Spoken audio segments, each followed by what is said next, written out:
keessan jaalalleen kiyya na jaalata, anis jaalallee koo nan jaaladha. Warri kiyya garuu jaalallee kiyya sana hin jaalatanii kan jettanii gaaffii dhiyeessitan hedduu keessanii mee as keessatti wantoota tokko tokko kan ilaallu ta'a jechuudha. Asumaanis viidiyoon kun tarii dheerachuu wanta maluuf viidiyoo kanarraa faayidaa hin arganna jettanii kan yaaddan illee yoo ta'e gara YouTube chaanaalii kiyyaatti deemtanii hanga dhumaa hordofuu ni dandeessu. Hayyee mee as keessatti kan ilaallu jalqaba irratti warreen shamaraati gaaffii kana kan dhiyeessaa jiran jechuudha. Jaalalleen koo na jaalata garuu warri koommoo isa hin jaalatan, anis baay'ee hin jaaladha kan jettan jechuudha. Warreen shamaraati fi deebiin kun kan deebi'u jechuudha. Egaa anas keessatti wanti jechuu barbaadu tokkoffaa irratti duraan dursaa ati maatii kee waliin walitti dhufeenya yookiin hidhata sirriitti qabaachuu qabda. Dabalataan ammoo hiree kan kee kan murteessuu danda'u maatii kee caalaa sumadha.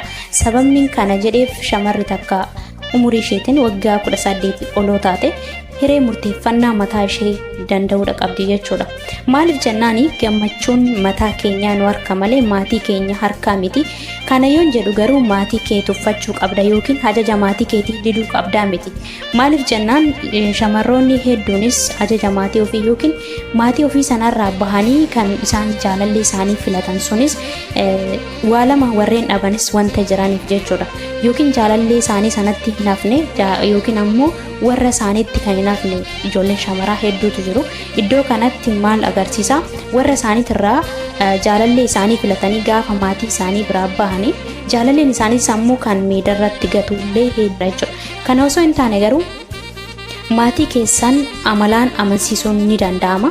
Jaalallee keessan san garuu madaalirra galchuudha qabdanii kabaja hagam akkasiif laatu, akkasumas jaalala dhugaa akkasiif qabu, amanamummaa akkasiif qabu, maatii keetiif kabaja akka qabu sirriitti hubachuudha qabda.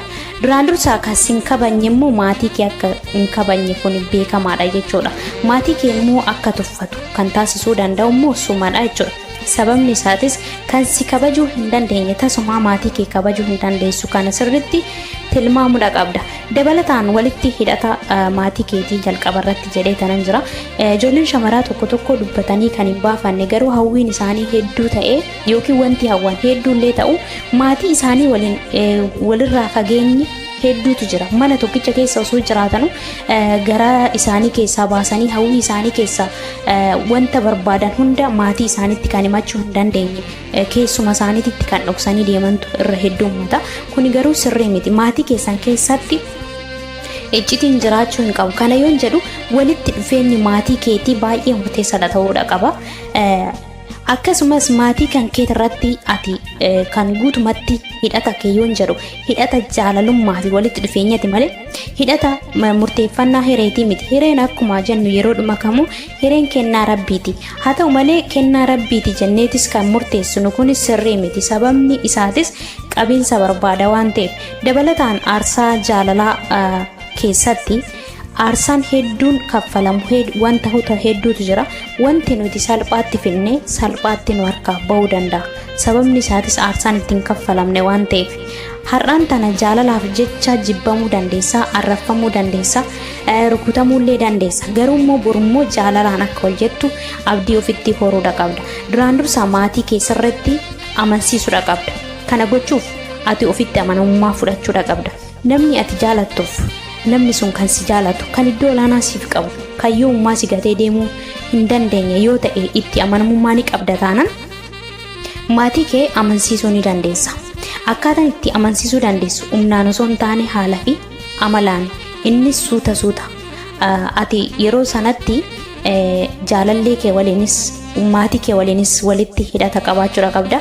Kana gochuuf garuu dandeettii mataa keetii sirriitti dubartii jabduu ta'uu fi dandeettii mataa keetii fayyadamuudha si barbaachisa jechuudha. Yeroo hedduu shamarroonni amma fakkeenya al takkaan jaalallee isaaniitirraa abdii kutanii maatii isaaniitirratti kan of gatantu jira. Kana yoo ta'u garuu maatiin immoo akkuma barbaadanitti nama isheen hin feene yookiin onneen ishee hin barbaanne sanatti yeroo heerumsiisanitu jira. Haa ta'u malee heerumteetis garuu kan abbaa manaa ishee waliin hin teenyetu jira. Sababni isaatis isaaf jaalala wanta hin qabne jechuudha. Kuni ammoo deebi'ee eenyu miidhaa jira? Suma miidhaa jira. Kana jechuun ati wanta onnee kee keessa jiru dubbattee wanta baafachuu hin dandeenyeef, wanta siif ta'uuf wanta siif hin taane wanta dubbachuu hin dandeenyeef, ati of gaheetti mataa keetii erga waggaa 18 ol taate dirqama ofitti amanamummaa mataa keetii qabaachuudha qabda. Maatiin keenya yeroo hedduu maatiin shamaraa yeroo hedduu kan mul'atu irra caalman warra yookiin dhiira qabeenya qabu, warri isaa kan qabeenya qabudha kan filatan. Inni kun kan argamu garuu namoota hedduu biratti. Inni sun dogongora.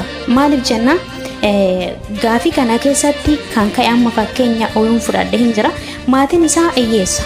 Maatiin isaa hiyyeessa jedhanii na didan. Inni somaan qabu garuu nama baay'ee kabaja anaaf laatu iddoo olaanaa anaaf qabudha. Nama baay'ee dandeettii gahaa qabudha. Nama barateedhaaf jettee obboleettiin keenya takka kan dhiyeessitee jirti. Inni mataa isaatiin qabeenya guddaadha. Qabeenyi jiraatuuf gammachuu fiduu hin danda'u hin dogongorina. Qabeenyi hagam jiraatullee jaalalli waan achi keessa jiru isinitti fakkaatin. Qabeenyi hagam jiraatus gammachuu waan jiru isinitti fakkaatin. Meeqatamatu qabeenya ofii diigee gargar ba'aa jira. Maaliif gammachuu wanta isaan gidduu hin jirreef, iddoo gammachuun fi jaalalli hin jirretti ammoo qabeenyi faayidaa dhabaadha. Kana sirriitti beekuudha qabda. Wanta namni tokko yookiin dhiirri tokko maatiin isaatis qabeenya qabaatan qofaaf isin lamaan gidduu jaalalli hin jira jechuudha. Dabalataanis qabeenyi warra isaa siif homaa gochuu hin danda'u, warra keetiif illee akkasuma. Sababni isaatis isin gaafa bultii horattan kan mataa keessanii dirqama gumaachuu yookiin wanta bultii isin keessan keessatti barbaachisu gumaachachuudha qabdu malee, hojjechuudha qabdu malee, qabeenyi isaa isiniif faayidaan qabu gara keessanitti illee qabeenyi sun osoo jijjiirame illee isiniif jaalala ta'uu hin danda'u. Garuu namni kun kan beekumsa qabu, kan dandeettii qabu, akkasumas kan abjuu isaa dhugoomsuudhaaf halkaniif guyyaa fiigu addunyaa jijjiiruu danda'a. Of mataa keessan qofa miti, siif bultii keessatti qofa miti, addunyaa guutuu jijjiiruu danda'a. Kana yoon jedhu nama dandeettii qabu, nama ofitti amanummaa qabu, nama boruu isaatiif carraaqu yoo ta'e addunyaa jijjiiruudha danda'a. Kanaaf ijoolleen shamaraa yeroo hedduu dhiira qabeenya qabu barbaadu. Maatiin kee warreen jettan hedduu keessan maatii keessan faana hin dogongorina. Kana yoon jedhu maatii keessaniif kabaja haalaatu jedheera. Jalqabumarrattuu kana dubbadheen jira. Siif immoo amanamaa jaalala dhugaa kan siif qabu, kan kabaja siif laatu, iddoo olaanaa kan siif qabu, yeroo rakkatte siif jira kan siin jedhu, yeroo gaddaa kan si faana gaddu, yeroo gammachuu kan si faana gammadu, akkasumas ammoo yeroo ati rakkatte hundatti duraan dursee kan si dhaqqabuu danda'u. Fageenya irrattis ta'e dhiyeenya irratti, fageenya irratti yaadan, dhiyeenya irratti ammoo qaaman kan si bira dhaabbachuu danda'u. Yeroo hundaa qabeenya osoo hin taane yaadan. Dhiira akkasii taanaan qabeenyi kana caalu tasumaayyuu hin jiru. Kanaaf qabeenya fi jaalala walitti hiitanii warreen deemtan na amanaa umurii keessan guutuu gammachuu hin argattan kana jechuudha. Kana sirriitti jala muraatii beekaa. Maaliif jennaan jaalalli qabeenya fiduu ni danda'a. Qabeenyi garuu jaalala fiduu wanta hin dandeenye jechuudha. Yeroo hedduu amma yoo argine qabeenya osoo hin qabaatin dura jaalalleewwan gara gaa'ilaatti yeroo seenan baay'ee wal jaalatu. Akkasumas ammoo jaalalli isaanii isaan gidduutti iddoo olaanaa qaba, kunuunfamaa jiras. Haa ta'uti garuu hariiroon isaan lamaanii qabeenya fiduu irratti yoo ta'e jaalalli isaan gidduu jiru sun garuu maal ta'aa deema? Xoolagaa deema. Maaliif jennaan kunuunsa wanta dhabaa deemuuf. Abbaan manaa isheetis gara qabeenya fiduutti kan fiigu yoo ta'e yeroo hunda isheenis akkasuma yoo taate yeroo waliif kennanii waliin hin dubbatan waa'ee jaalala isaanii yoo ta'e inni kunillee jaalalli gidduudhaa badaa gaafa deemu qabeenyi sun yoo dhufe maal ta'aa deema? Addaan hitaatanii gargar ba'u jechuudha. Wanti ta'aa jirus yeroo hedduu isuma kanaadha. Jalqaba irratti jaalalli isaan gidduu jira. Qabeenya erga dhufe garuu gargar ba'u. Maaliif jennaan hariiroon mataa isaanii karamitti jijjiirame jaalalarraa gara qabeenyatitti wanta jijjiirameef. Garuu namoota immoo giddugalummaatti lamaanuu kunuunsan. Akkasittis fakkeenya fudhachuu ni dandeenya hin jirulleedha. Jaalala isaaniitis kan kunuunsan dabalataan ammoo qabeenya sanallee fiduudhaaf kan xaaran waliif amanamummaa qabaatanii jechuudha. Isaan kanneen kun garuu baay'ee parsantiidhaan gadaanaadha. Irra caalmaan isaanii jalqaba irratti jaalala kan waliif qabanii fi iddoo olaanaa kan waliif qaban garuu qabeenya dhufnaan kan gargar baantu heddummataa jechuudha. Haa ta'uti garuu ani akkuma dura kaase wanti jechuu barbaadu qabeenyi jaalala biratti faayidaa dhabaa waan ta'eef gammachuu siif laachuu hin danda'u. Dabalataan akka shamara takkaatti akkuma dura kaasaa ture warra keetirratti ati waa'ee hiree keetii mari'achuu ni dandeessa malee hidhata gochuun hin qabdu. Maaliif jennaan gaafa jireenya kee keessa seente kan gaddaa fi gammachuu dabarsu kan keessummeessumadha malee warra keetii miti. Akkuma dura kaasee jaalalleen kee warra keetiif iddoo olaanaa kan qabu yoo ta'e isaaniif kabaja ni laata yoo ta'e warra kee salphaatti amansiisuu ni dandeessa. Jaalalli yeroo dura jalqabdu baay'ee qormaata hedduu qaba. Qormaata san immoo obsitee obsaan keessa darbuudha qabda. Nama jaalattu sana namni sunis kan si jaalatu yoo ta'e tasumaayyuu si harkaa bahuu hin qabuun jedhaan akka kootti. Maaliif jennaan fakkeenya dhiirri kan baay'ee si jaalatu yoo ta'e si yoo dhabellee deebi'ee kan baay'ee jaalatu ni argata. Sababni isaatis dhiirri bulchaa yookiin ammoo jaalatee argachuu wanta danda'uuf. Ati garuu kan si jaalatu deebistee argachuudhaaf baay'ee carraan kan kee gadaanadha. Maaliif jennaan inni sun si darbeera waan ta'eef kan ofii jaalattu immoo argachuu dandeessa. Garuu immoo argattus kan jaalattu sana kan kee gochuu hin dandeessu. Sababni isaatis ati hoogganamtu waan taateef yookiin hooggantuu wanta hin taaneef jechuudha. Dhiirri iddoo kanatti ammoo parsantiin isaa olaanaadha. Ishee jaalatu dhabus deebi'ee ishee jaalatu argachuu ni danda'a. Shamarri garuu kan ishee jaalatu dhabnaan deebistee kan ishee jaalatu argachuudhaaf carraan ishee baay'ee gadaanadha.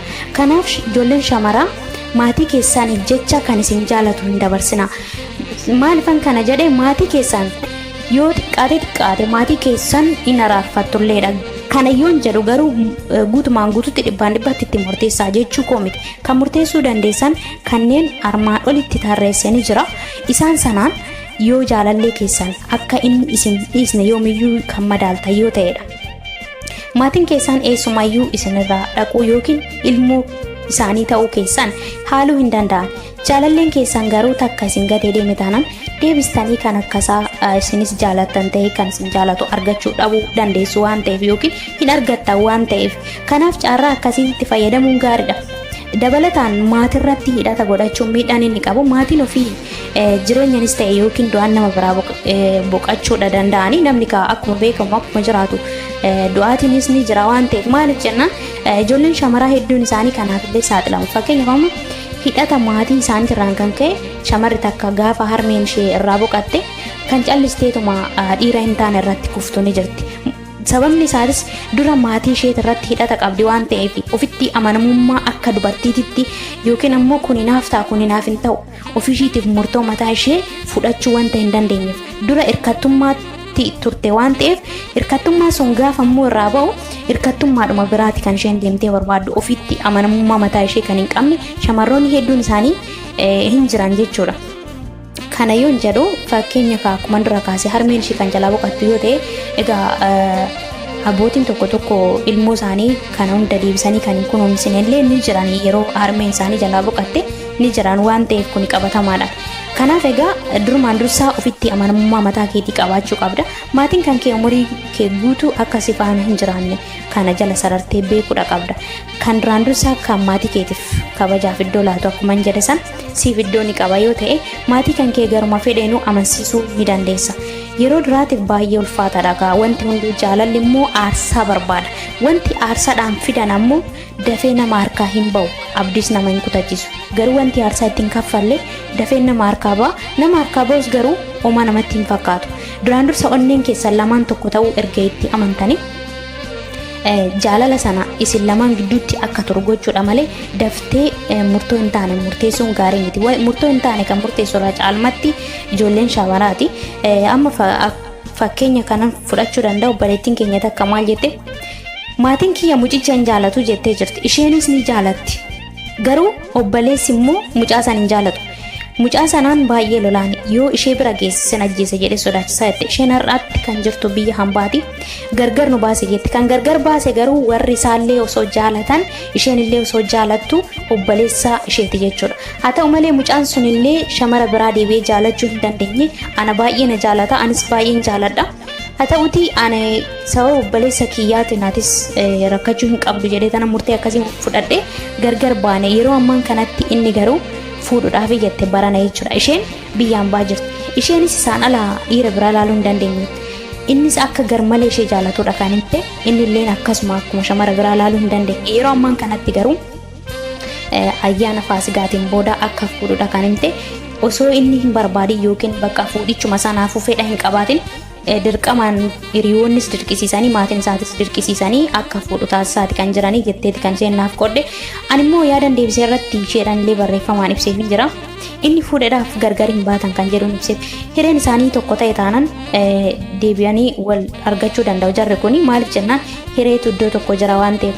Ani ammas taanaan viidiyoo kanarratti wanti hin dabarsuuf barbaadu hireen tokko ta'e taanaan namni tokko fuudhedhaaf yookiin heerumteedhaaf miti. Maaliif hireen deebisee waanuma ta'een deebisee walitti isin deebisuu danda'a waan ta'eef abdii kutuun gonkumaa jaalalarraa hin barbaachisu. Garuu yeroo hedduu qilleessaa of naquudhaan dafanii abdii kutachuudhaan akka kan nama biraa taanu nu taasisa yookiin nama biraatiif dabarsinee hiree keenya laachuudhaan murtoo namni biraan akka nuuf murteessu nurratti akka abbaa ta'u gochuudhaan inni kun keessumattuu sirrii miti.